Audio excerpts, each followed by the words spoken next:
आज करते हैं क्वेश्चन नंबर 11 से 20 तक. So we are going to begin with question number 11 today, and question है he is putting it on the table.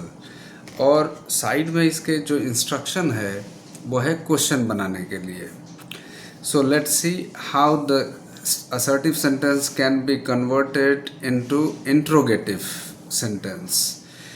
He is putting it on the table को अगर आप is से शुरू करें, एक्जुलरी वर्ब को अगर पहले रख दें तो ये ऑटोमेटिकली एक क्वेश्चन में तब्दील हो जाएगा. जैसे is he putting it on the table, सिर्फ एक्जुलरी को पीछे कर दिया गया और ये आसानी से क्वेश्चन बन गया. Is he putting it on the table. अब जिन स्टूडेंट्स को इन सेंटेंसेस के मीनिंग को समझने में तकलीफ़ होती है वो अपने कमेंट्स में जा कर के अपना क्वेश्चन नंबर मार्क करिएगा, मैं उसका हिंदी भी बताऊंगा. क्वेश्चन नंबर 12 है दे वर क्राइंग देयर और इंस्ट्रक्शन है निगेटिव क्वेश्चन. तो पहले क्वेश्चन बनाते हैं, फिर नॉट को इंसर्ट करके निगेटिव भी बना लेंगे.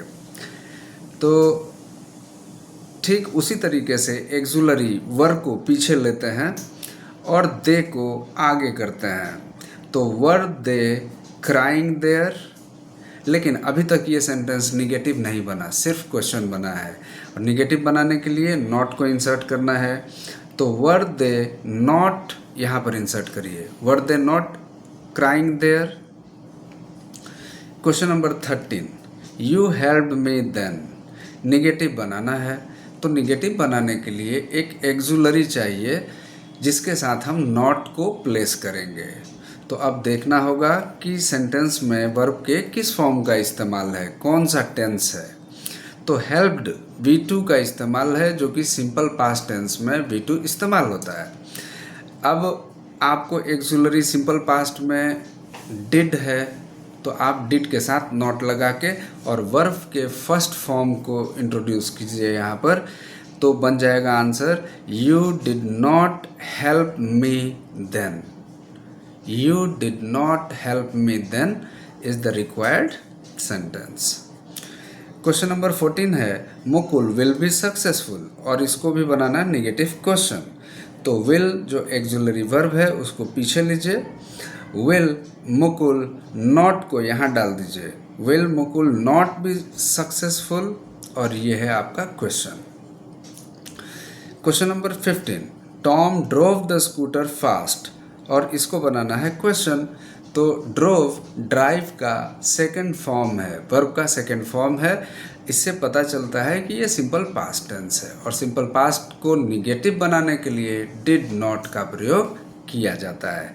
तो आंसर होगा क्वेश्चन बनाना था. तो क्वेश्चन बनाना हो या निगेटिव बनाना हो, सिंपल पास्ट में डिड का इस्तेमाल आवश्यक है. तो क्वेश्चन बनाने के लिए आप डिड पहले लिखिए, डिड टॉम, और ड्रोव को V1 में कर दीजिए drive.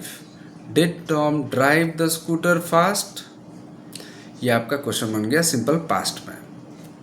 Question number 16 the sun rises in the east. अब इसको निगेटिव क्वेश्चन बनाना है. तो इसमें एक्जुलरी वर्ब तो है नहीं जिससे हम अपने क्वेश्चन को बनाएंगे. तो वर्ब के फॉर्म को देखते हैं और वहाँ से पता चलेगा कि किस एक्जुलरी को हम इस्तेमाल कर सकते हैं. तो आप देखिए द सन सब्जेक्ट है और राइजेस वर्ब का फिफ्थ फॉर्म है और ये इंडिकेशन है सिंपल प्रेजेंट टेंस की ओर. और सिंपल प्रेजेंट टेंस में एक्जुलरी डू और डज होती हैं. सिंगुलर के लिए डज होता है, तो सन जो है वो सिंगुलर ही है. तो आप डज का प्रयोग कीजिए, डज द सन. अब निगेटिव भी बनाना है तो नॉट भी लगाइए यहाँ पर, डज द सन नॉट. अब राइजेस V5 को V1 में लगाना होगा क्योंकि जब भी डू और डज लगता है तो वर्ब का फर्स्ट फॉर्म इस्तेमाल होता है. तो does the sun not rise in the east, ये आपका आंसर बना. Question number 17 why are you playing.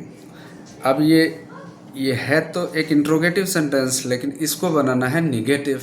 तो निगेटिव बनाने के लिए इंट्रोगेटिव तो इंट्रोगेटिव ही रहेगा, बस खाली उसमें नॉट लगा देंगे तो निगेटिव बन जाएगा।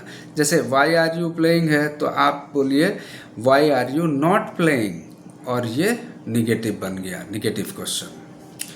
Number 18, I have been reading since 8 AM। Negative बनाना है तो आप नॉट को हैव और बीन के बीच में प्लेस कर दीजिए। I have not been reading since 8 AM। Question number 19, he is going to have his hair cut. Negative question बनाना है तो पहले क्वेश्चन बनाइए, फिर नॉट लगा के निगेटिव भी बनाया जा सकता है। तो क्वेश्चन बनाने के लिए जैसा मैंने कहा कि एक्जुलरी को सब्जेक्ट के पहले रखने पर वो ऑटोमेटिकली क्वेश्चन बन जाएगा। तो आप कहिए इज़ ही, और निगेटिव भी बनाना है तो नॉट भी लगा लीजिए। तो is he not going to have his hair cut. Number 20, we shall drink coffee soon. Question बनाना है तो शैल को पहले कीजिए, shall we drink coffee soon, और साइन ऑफ इंट्रोगेशन लगा दीजिए, क्वेश्चन मार्क लगा दीजिए। और इस तरीके से हमने एक्सरसाइज नंबर 3 का क्वेश्चन नंबर 11 से 20 तक कंप्लीट कर लिया है। अगले भाग में हम एक्सरसाइज नंबर 4 को सॉल्व करेंगे।